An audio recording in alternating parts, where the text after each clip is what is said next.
Hello, and welcome to the instructional walkthrough for the Mississippi application for student aid.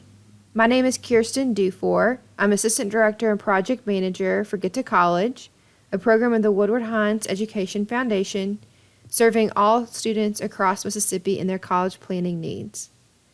We're going to do the Mississippi aid application today for the 21-22 school year, which will take effect on fall 21, spring semester of the academic 22 year.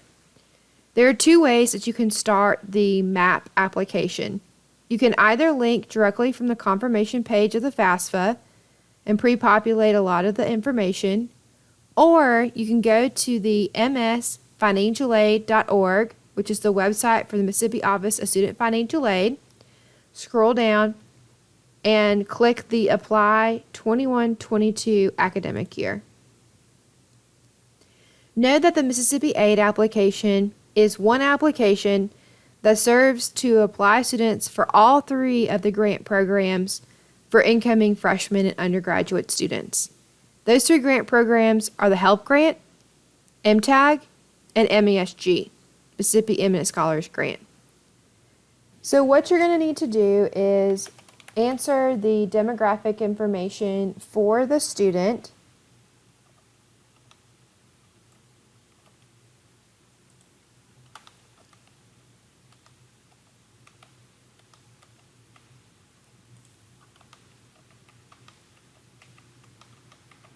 And again, this is making sure that it's student information. The primary email should be the student's email address, and it allows for a secondary email to be provided in case the student has a family member or a support system of someone who would like to also be receiving those same email messages of reminders or communication from the Mississippi Office of Student Financial Aid. The student does need to have an email because they will need to check the email as soon as the application is submitted, because there is now a username and password, as it has been the past few years, that the student is required to input, and it is required for them to have access to that immediately to create a username and password to log back into the site. So as you can see, you can select if you would like to receive communication through text message. This will give you notifications from the Mississippi Office of Student Financial Aid. And then most of this information, as I mentioned earlier, will come over directly from the FAFSA if you link it from the confirmation page. But if not, they're direct and rather self-explanatory questions that the student can complete. So you just need to search your high school here. You can see that you can type in and it will give you an example. It'll give you the listing, and you can select it. That helps narrow it down as a time-saving tip. The graduating year of the student. So I'm doing this as a traditional high school age student. You may be watching this as a high school senior who is graduating in May of 21, or even if you're a high school senior graduating in December of 2020, you would indicate that here. An important thing to note is this next question: have you earned or are you currently enrolled in 12 or more hours? Notice that this does not include college coursework taken while you're enrolled in high school or the summer after you finish high school. So if you're a high school student and you're currently enrolled in dual enrollment or dual credit, or you plan to take one or two classes before you enroll full-time in August of 21, you're going to answer no to this question. This is only if you have been a full-time college student outside of high school. So if you're watching this and you're working on renewing your Mississippi Aid application because you're a current college student, you would say yes here. Everyone else, if you're a high school student, you're going to say no, regardless if you have hours. It will count towards your college credit hours. It does not count towards your financial aid hours, which is good because you want to be considered first-time, full-time freshman to take advantage of all the financial aid opportunities available to you. So you just have to indicate your college that you plan to attend for the upcoming academic year. Remember, this is for fall 21, spring 22. There is a college in Mississippi that does trimesters, so you'll just have to indicate your winter if you're going to that institution. And obviously, this is only one school that you can select, while we know that on the FAFSA we can do up to 10.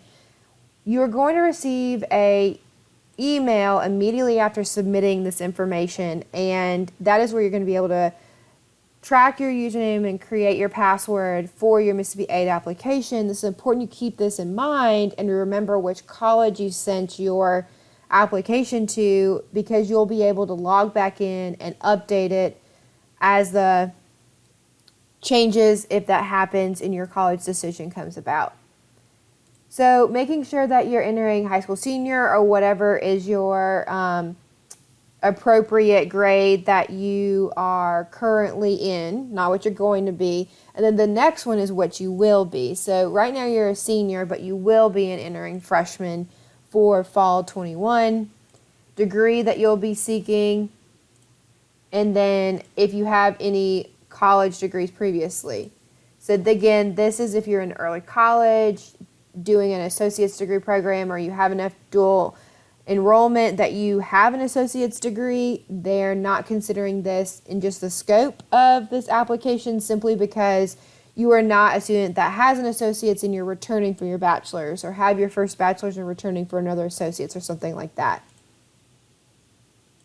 We're just going to indicate if you plan to take at least full-time course load. So just know that this pop-up reminds us that in order to maintain eligibility for the Mississippi Aid, which is Help Grant, MTAG, and MESG, you have to take and complete 15 hours each semester. So this is their full-time hour requirement.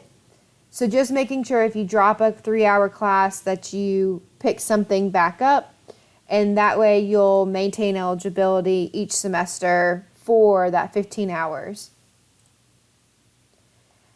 So this is important. We have already completed the FAFSA more than likely before this, but if not, we need to list out everybody that's in the household. And even if you have completed the FAFSA and link over, they are not all added here. And so you need to manually input each family member, their first and last name, relationship to you, the student.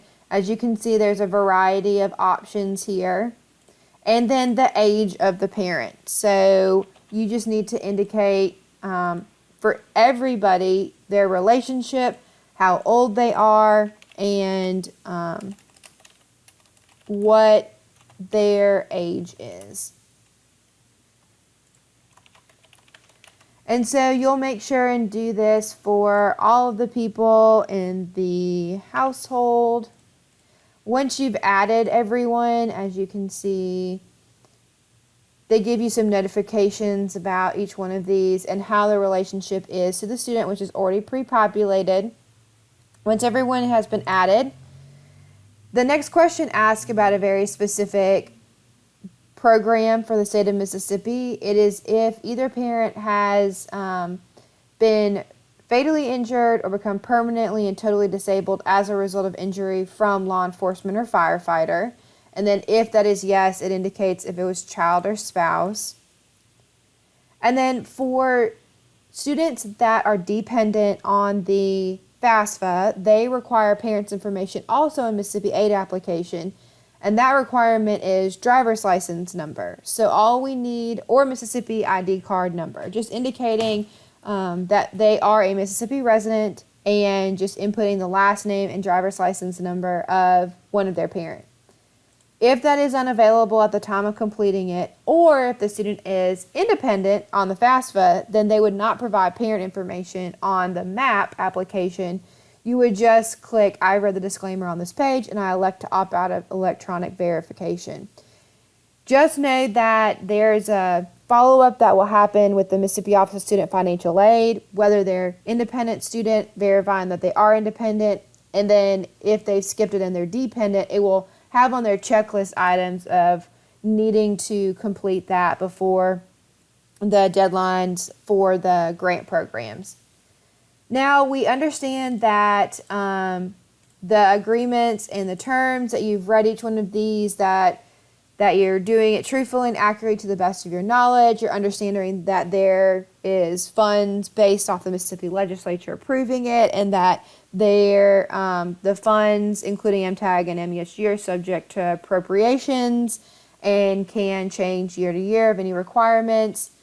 And just understanding that that is money that, if it's a loan program, must be paid back. If it's grant money, you must continue to maintain eligibility for GPA, hours, and any other academic terms.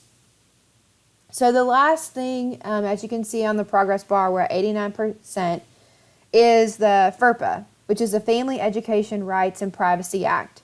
Essentially, if you're a parent watching this, or if you're a student watching this to fill out your own and you're not sure what this is, once a student turns 18, they can choose who has access to their information for the colleges. And so if you opt out, as I've selected here, then that means that no one has been added to have access to the information. Or if you want to add a person, so a parent or a sibling, aunt and uncle, a friend, someone who is helping you through that college process and may have questions about your MTAG, MESG, or HELP grant information, I just want you to be aware that you can add people in here, and they will have the ability to have information from the Mississippi Office of Student Financial Aid for the purposes of helping and checking. So just know that this is something to be aware about, of having this requirement to have access to your records. So the student, you can choose how you would like to handle this, and if you would like to add anybody or opt out of that. And then you're almost done with the application. This is the review page of all the information that has been input, and you will submit the application with the click of this button, and it will immediately give you a confirmation page that you can print out, and it will require you to check your email address that you put in, because that is where, as we mentioned earlier, you will receive your username. You will have a link to reset your password, which will be what you will need to have moving forward in order to change any information, such as college that you want the Mississippi Financial Aid information sent to, and also to check your checklist of items that need to be completed, whether that's your counselor information or your missing information or documents. So this is the Mississippi Aid application. Thanks for joining us today, and make sure to check out gettocollege.org for any other useful resources when wanting to know more about the 3 financial aid options from the state of Mississippi.